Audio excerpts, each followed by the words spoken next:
Good evening, শুভ সন্ধ্যা বন্ধুরা। সবাইকে অনেক ভালোবাসা। আমার নতুন একটি ব্লগে তোমাদের সকলকে স্বাগত। আজ রবিবার আর বাবা এসছে, দেখো রবিবার করে ছুটি থাকে তাই আসে। ঘড়িতে ওই 7:10 মতো বাজে। বাবা বসে আছে, বাবান বই পড়ছে, কারণ বাবানের কালকে পরীক্ষা আছে। আজকের ব্লগটা আমি এখন থেকেই শুরু করছি। আশা করছি আজকের ব্লগটা ভালো লাগবে সবার। সবাই আমার সঙ্গে থেকো। তো আজকে আমি তোমাদের সাথে শেয়ার করছি বন্ধুরা হেয়ার অয়েলিং ভিডিও। অনেক দিন করা হয়নি, তাই চুলটাকে অয়েলিং করবো, তো ভাবলাম চলো তোমাদের সাথে শেয়ার করি। হেয়ার অয়েলিং থাকবে, সাথে থাকবে রাতে রান্না বান্না টুকিটাকি কাজকর্ম।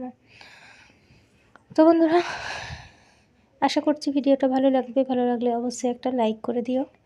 আর আমি এই যে চুলটা খুলে নিলাম, আর এখানে নিয়েছি নারকেল তেল। চুলটাকে আমি চুপচুপ করে তেল দিয়ে দেবো। তো চলো সবাই সঙ্গে থেকো, দেখতে থাকো।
চুলে তেল আমি খুব কমই দিই, তো যাই হোক সপ্তাহে একদিন হয় কিংবা 2 সপ্তাহে একদিনও হয়। তো যখন তেলটা দিই আর কি চুপচুপ করেই দিই। আর তেলটাকে দিয়ে আর কি চুলটা আমি বেনুনি করে নেব। তারপরে আর কি টুকিটাকি যা কাজকর্ম আছে সবটাই করব। রাতে তেমন কিছু কাজ থাকে না আমার, কারণ রাতে রান্নাবান্নাটাই বেশিরভাগ দিনে থাকে না। এই হচ্ছে ব্যাপার। যেহেতু দুপুরে রান্নাবান্না হয়, আর দুপুরে আর রাতে দুপুরে যেটা রান্না হয় রাতেও সেটাই খাওয়া হয় আর কি, সেটাই তোমরা জানো। তো চুলে ভালো করে তেল দিয়ে যে আমি এখন চুলটাকে আঁচড়ে নিয়ে বেনুনি করব। তো চলো সবাই সঙ্গে থেকো, কেউ স্কিপ করো না।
তো দুপুরে যেহেতু তেমন কোনো তরকারি করিনি, টমেটোর ডাল করেছিলাম, মাছ ভাজা আর কালকের তরকারি ছিল আর কি।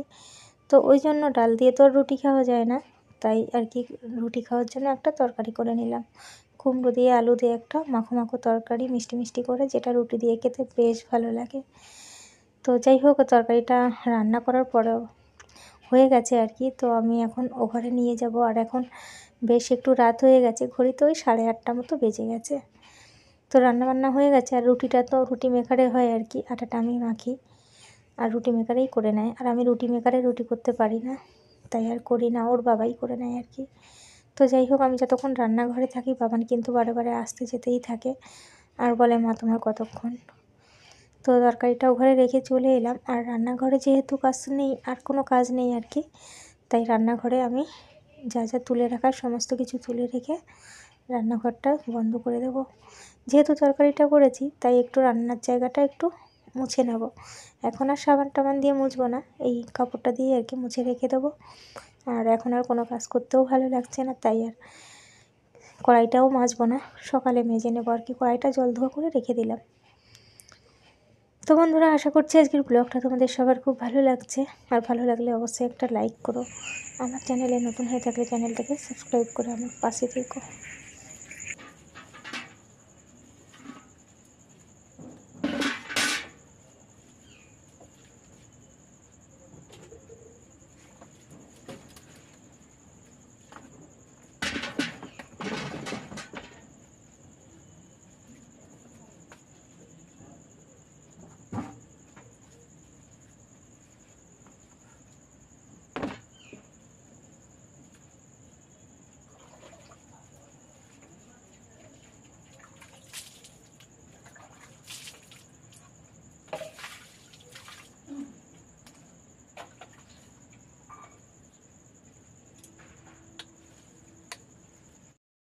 রান্নাঘরের গামলা বালতি সমস্ত কিছু তুলে দিয়ে বন্ধ করে চলে এসেছি এ ঘরে। বাবানের খিদে পেয়েছে, তাই ওকে খেতে দেবো। শ্বশুরমশাই নিয়ে এসেছিলো বিরিয়ানি। আর রবিবারটা মানেই আমাদের কাছে একটা স্পেশাল ডে, কারণ বাবানের জন্য বাবা মানে ওর দাদু বিরিয়ানি, মোগলাই এসব আর কি কিছু একটা নিয়ে আসে। তো বাবানকে বিরিয়ানি দিয়ে দিলাম, আর বাদ বাকিটুকু আমি খেয়ে নেব। আর ঘড়িতে বেজে গেছে আর কি 10টার বেশি, ওই 10টা মতো বাজে আর কি। আমাদের ঘরে দেখো অনেক পিঁপড়ে ঢুকেছে। তো যাই হোক, এখনই তোমাদের গুড নাইট বলছি। ওই যে 10টা বললাম বেজে গেছে, আমিও খেয়ে নিয়েছি, এখন যাব শুতে। তো সবাইকে গুড নাইট। সবাই অনেক ভালো থেকো, সুস্থ থেকো আর সাবধানে থেকো। আমার সাথে থেকো। আসি আগামীকাল আবারও।